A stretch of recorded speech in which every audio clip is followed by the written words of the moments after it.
All right, welcome to the next episode, guys. Ben and I are going to talk about, I can't even do it. I don't know if I can call it Boone and Crockett. I call it the Spoon and Crockpot Club. Yeah, I mean, pretty much what we want to talk about on this episode. I think we should give this a clickbaity title, like "Stop using the Boone and Crockett scoring system" or something like that. I don't know. Yeah, so I can get my membership revoked and they remove my trophy from the from the world records book. We're going to talk about Boone and Crockett for the average hunter. Like, there's nothing wrong with the Boone and Crockett scoring system. That's not what we're talking about here. But I think we have a really interesting take on it.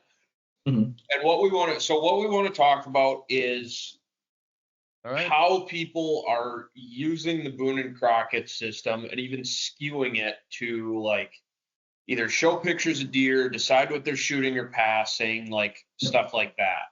So, I mean, where's the best field judging deer, and then, guesstimating deer, like when they glass or they get trail camera pictures, like all that stuff that goes into this that I think people fuck up, or even just scoring deer in general.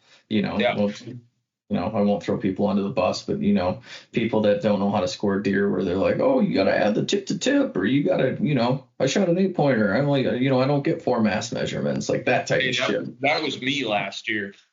Yeah, I know. So let's rewind this. So what was that? You shot a Kansas deer, and was that the Kansas deer or the Wisconsin buck, where you called me and you're like, yeah, my uncle says you're scoring deer wrong. And I was like, what do you mean? Like, he never said you were. He just forgot that there was a 4th mass measurement.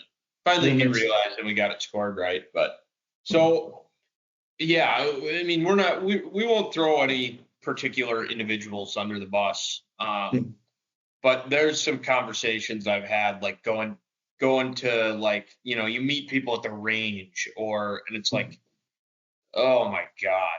Like, so I called you last week when I was driving down here, and was just venting about it. And like, the problem with the Boone and Crockett scoring system is the average person has no idea what deer score. And it's become more and more mainstream.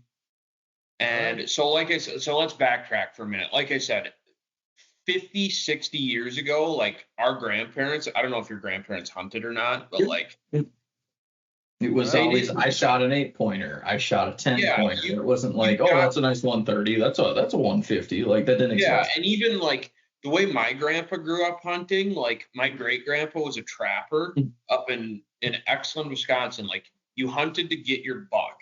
Like, it could have been a fork, it could have been whatever. And I think by the time that my great grandpa got like, into his 60s and 70s, it got to the point where it was like, okay, you weren't shooting anything smaller than like a 6-pointer, but like you hunted to get your buck. Like, it wasn't, you weren't trying to kill a deer because it was 140 inches or whatever.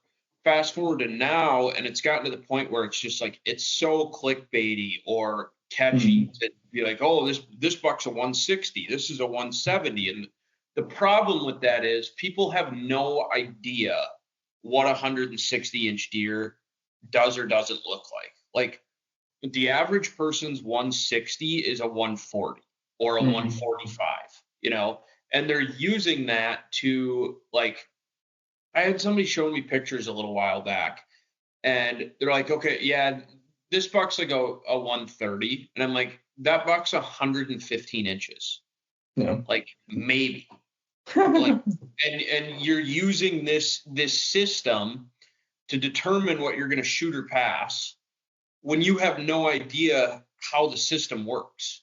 You know what I mean? Yeah, and that's what I was going to dive into to bring people back in the loop here. So the system's not just like, I'm not specifically talking about the Boone and Crockett. You can print it off online that shows you how to score a deer. Like, if you want to get good at judging deer and like having these conversations like we are, like, oh, that's 130, you physically need to score deer yourself, so you have references. That's the problem. Like, all these people online are seeing a picture of some guy that's like, oh, I got a nice 150 on camera.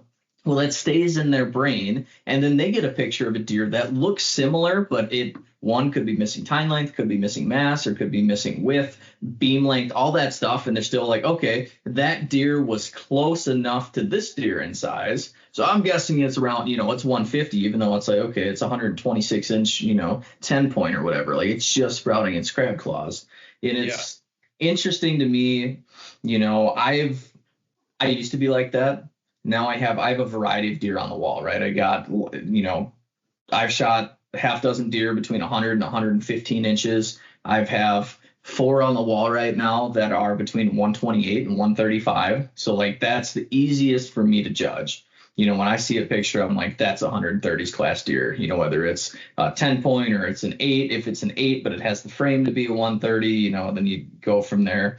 I also have a 187 inch deer on the wall. So that's really helped me a lot when people are like, oh man, like how big is this buck? Like, I can reference because one, I've scored it. I had it scored by Chad Collins in the Minnesota Measurers Club, and he taught me how to field judge deer, like how the Boone and Crockett Club recommends that, like, while you're out hunting in the woods and you see a deer, like how to give yourself the class of deer. And when I say class, I'm talking like erase the third digit, like you're talking 130s, 140s, 150s, 160s, 170s, so on and so forth. And it was really good information to like, how to judge that. Yeah. Well, and yeah, I mean, like I said, you're using a skewed system or not a skewed, the system isn't skewed. Your perception of the system is skewed to determine Correct. how you're going to shoot it past a deer. And, all right. I just lost my train of thought. Wow. That's not good. Getting old. Well, that system flaws people, right? So there's a mix of hunters in the hunting community right now that, instead of looking at the maturity of a deer, like you could have a 6.5-year-old 8-pointer that's only going to score 130 inches, especially if he's in, my neck of the woods up here. They just get mass. They don't grow tine length.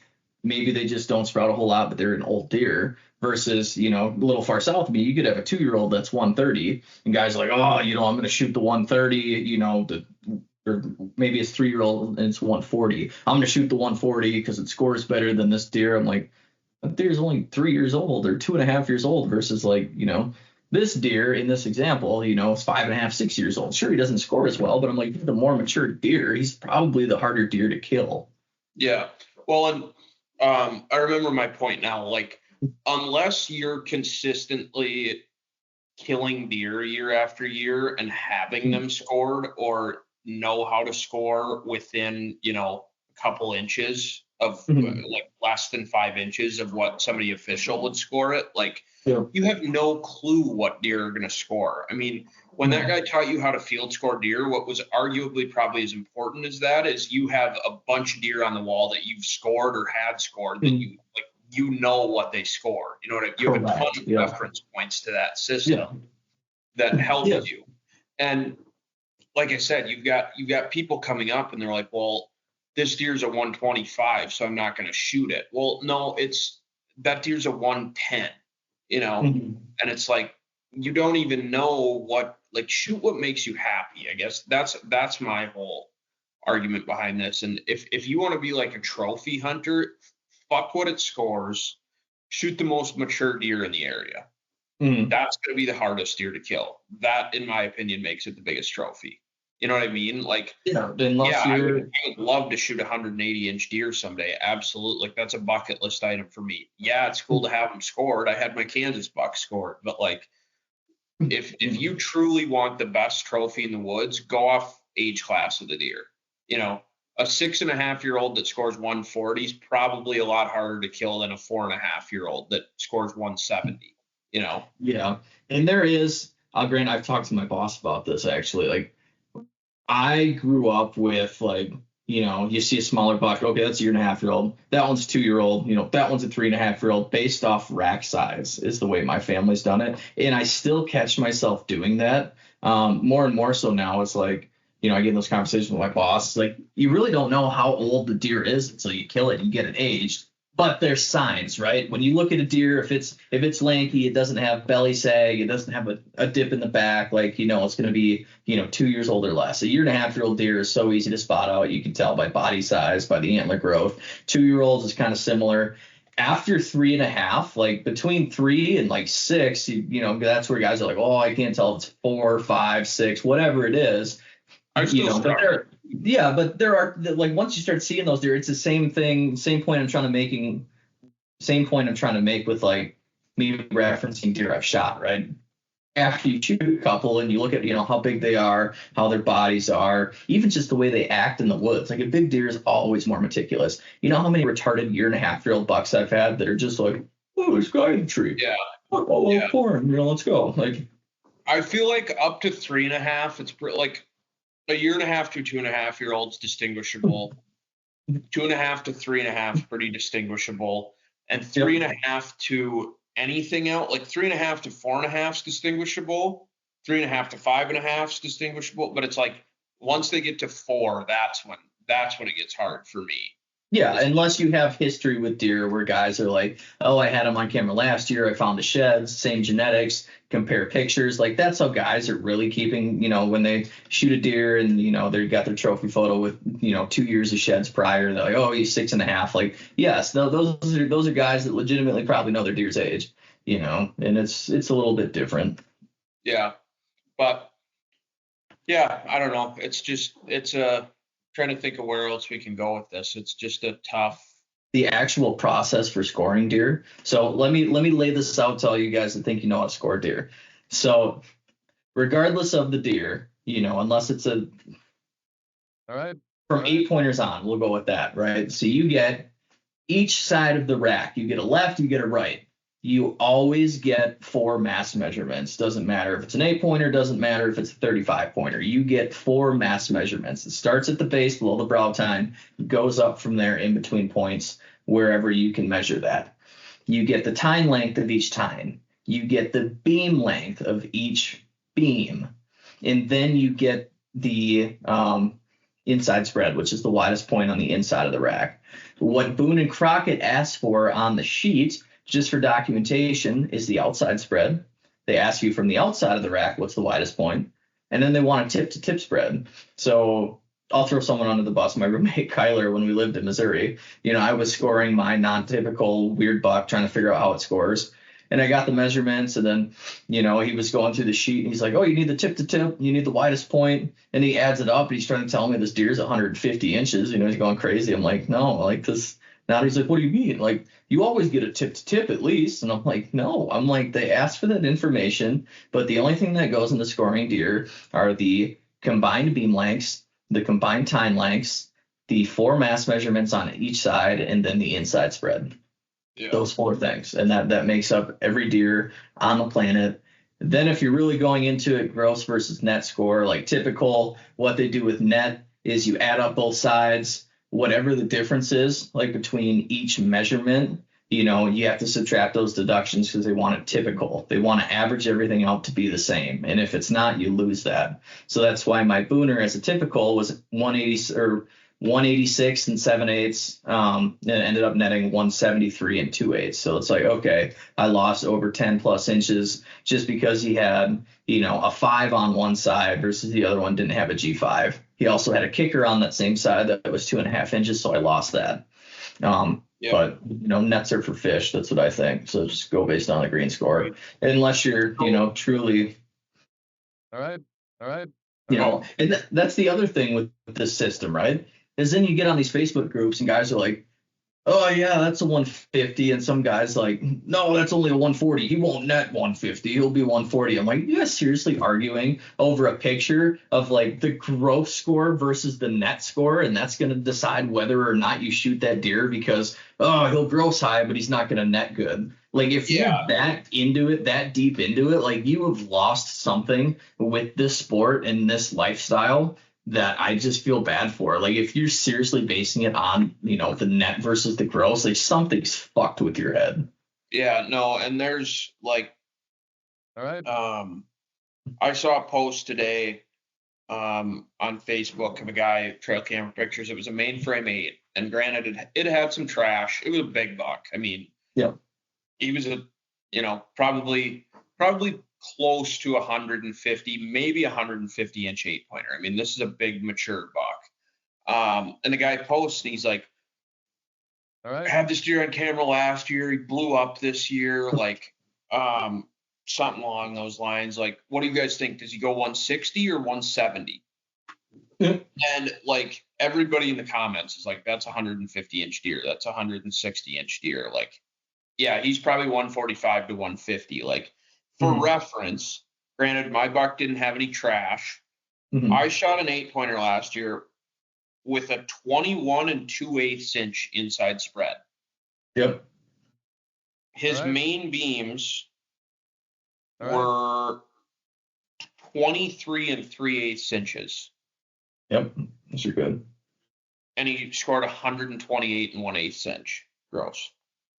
All right. Now, like I said, I don't care what he scored. I shot him because I was excited to shoot him, and like he's a trophy to me. But it is So you sometimes. have a legit number now and a legit reference where you're like, okay, I know like what that deer scores in comparison to other deer. Yeah. Now, granted, like I said, he wasn't the most mass heavy, but I mean, as far as width and like main beam length, like you're not going to get a whole lot better than that deer was, and he didn't even go 130 inches. Like I said, he's an 8, so you lose quite a bit of other points that could be scored, but and mass is a big one that helps you. But yeah, I mean, it's All right. All right. That's actually a good thing to bring up because that's the other thing people don't realize. Like, I talk to a lot. It seems to be the older generation when they're talking about scoring deer. They're like, "Oh, but man, this deer is wide." Yeah. If you were to rank that much because it's only one measure. That's what I'm saying. If you were to rank your like what adds up a score, it is first time length, it is second mass, third it is beam length because you get 2 of those measurements. Yep. Last it is width, like whether your deer's 16 inches inside or 22 inches inside. Guess the difference. If they have the same points and the same mass, but that deer, let's say 2 deer, the exact same time length, the exact same mass measurements, exact same beam measurements, but you have one with 16-inch spread and one with a 22-inch spread. What's the difference? It's 8 and 6 inches, between whatever. Like that doesn't add up compared to like if your mass measurements are 3 inches around versus all 4 of your mass measurements are like 5.5 or 5 1/4, like that adds up like real quick. If you gain half an inch on all 8 of your mass measurements, you gain 4 inches. Where if you gain 2 inches of inside spread, you're only gaining those 2 inches. Yeah, and that's a lot of people misconceive that because they'll look at a deer and be like, wow, he's just super wide, and like, okay, like, yeah, it's cool. Like, I'd love to shoot a super wide deer, but I'm like, it doesn't. I mean, you're not changing the class of deer. Whether your deer, if you have a 130-inch deer with a 16-inch spread, and that deer grows again to a 20-inch spread, you still have a 30s class deer. It doesn't all of a sudden make it a 140s because he's wider. Like that just doesn't ever add up. I can tell you firsthand, it's cool to shoot a buck like that. Like bucks with a lot of character, I always think are cool. And so like kill a deer like that is cool. But like if you want something that scores out super well, like width is not how you do it. Yep. So. So Boone and Crockpot Club, what I kind of want to vent about we did on the last episode is fucking archery range etiquette. So backstory, yesterday I went to the range. All right. And you started shooting. I got to get some water.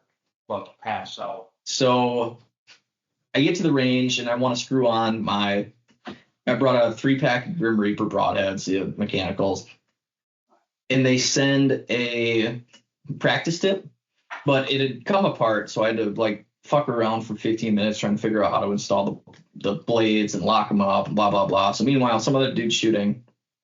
I finally get around to like 6 arrows off at 30 yards. It wasn't super great. Then the guy comes over and he starts talking to me. So there again, I'm like, I've been there for 20 minutes, only shot 6 arrows or whatever it was, maybe less than that. And the guy comes over and talks to me. He's like, yeah, I saw you here filming the other night. I'm like, yeah, I was trying to slow-mo film my arrow flight so I could see how they were spinning and how the arrow was flying. And he was kind of, into that. He's like, oh, that's cool. He's like, are you practicing? Like, you got a season coming up soon? And I said, yep, I'm going on a mule deer hunt to North Dakota, leaving, in a week and a half. And he's like, oh, same. I drew at any deer tag. I'll be out there. So him and I started shooting the bull, and it's actually a good conversation because we're not going to be in the same area, but we're going for the same thing. He's practicing for that trip. I'm practicing for that trip. We talked for another 10, 15 minutes. So mind you, I'm now at the range for almost 45 minutes, and I've only got 6 arrows off. So all of a sudden I hear in the parking lot, like, it didn't happen like this, but I'm just going to say, like, the tires squealing, they pull in, like, the bass is bumping, like, and I'm like, oh, we got, other people here. And the guy looks at me and he's like, I'm going to get out of here. Those 2 rascals were here earlier and I can't take it. And I'm like, oh, well, see ya. So out comes 2 younger than 20, older than 15, that type of age class. And it's like fucking Beavis and Butthead, dude. Like, have you ever seen that where they're like, like, that's what they were doing, like poking each other. The one kid comes up, and he's like Goldilocks, and he's like, I don't know if he's acoustic or restarted, but he was like, bang, bang, bang, bang, bang, bang, like making noises like that. I'm like, all right, like at this point, I'm shooting, listening to that, not concentrating, shooting at 60, didn't do very good. Went and pulled the arrows. Then I come back and the guy's like, oh man, what kind of bow is that? Like, what kind of, like, oh, what are you shooting? Blah, blah, blah. So I start talking to him, like, whatever. So I pull back and I shoot one at 60, and I didn't miss, but it was like a foot right and a little bit high where I was trying to aim at. And the kid next to me draws back. So I load another arrow. I draw back. I'm aiming. All of a sudden I look and I see a freaking lighted knock go and smoke the arrow at 60 that I just shot. Like hit the fletching. It didn't break the arrow, whatever. But I'm like, are you fucking kidding me? Like, you show up and you shoot at the same guy. Like, there's 25 different targets at this range. There's other targets at 60 you could shoot at. So I shoot my arrow, and then he launches his whole quiver. Like, he shoots 4 arrows. I shoot like 5. Him and I are walking up. Like, we're not talking to each other. He didn't acknowledge that I was shooting at the target. I'm like, fuck this kid. I ain't talking to him. So that's when I took the Snapchat. And he was sitting there walking and doing that same shit. Like, and I'm like, what the fuck? Like, I have Tourette's, but this kid had something, dude. Like, he was like fucking on one. And then also, like, and he had a good group. I mean, it wasn't where he was trying to hit, but he had a good group. And like, we have arrows touching. Like, I pulled mine out, and he's like, oh, are you shooting the new Ultra View arrows? Like, those look sick. I'm like, no, and these are my, VAP TKOs, but they're still pretty expensive, and you ended up hitting one. And he's like, oh, like, brushed it off, didn't. So whatever. So then I'm like, I'm going to shoot at 50. So I shoot around at 50. He's still shooting at the 60 target. I'm like, all right, avoiding these guys. Pull our arrows. Him and his buddy go up to the deck, because at the Rice Lake Archery Park, there's that upper deck where you can shoot elevated. All right. I launch an arrow at 50. And all of a sudden, again, frick, another arrow, boom, goes and smokes the same target I'm shooting at. And I'm like, what in the fuck? So he did it the next 2 groups. Like, I don't know if he was like trying to get me to leave the range, or if he was just that stupid where like he just didn't know range etiquette. But in my humble opinion, showing up to the range and shooting at a target that somebody else is already shooting at is the equivalent of me going to a public restroom with 7 or 8 urinals in a line.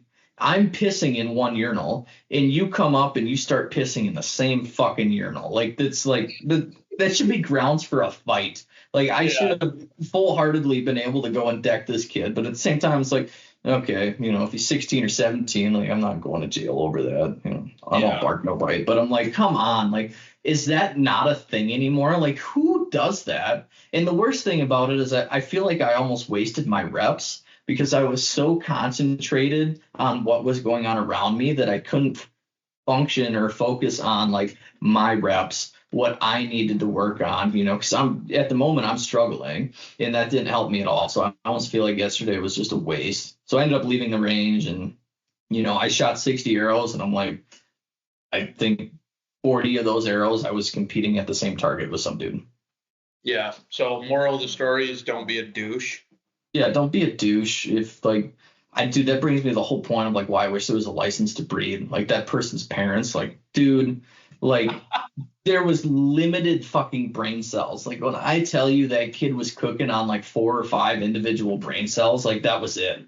And he wasn't like necessarily a bad shot, but then his buddy was struggling, and his buddy was like missing the target at 30 yards, and they were, telling me the story about, him buying this used boa shields and like blah blah blah, and they were trying to sight it in, and then it was just like, All right. I don't know.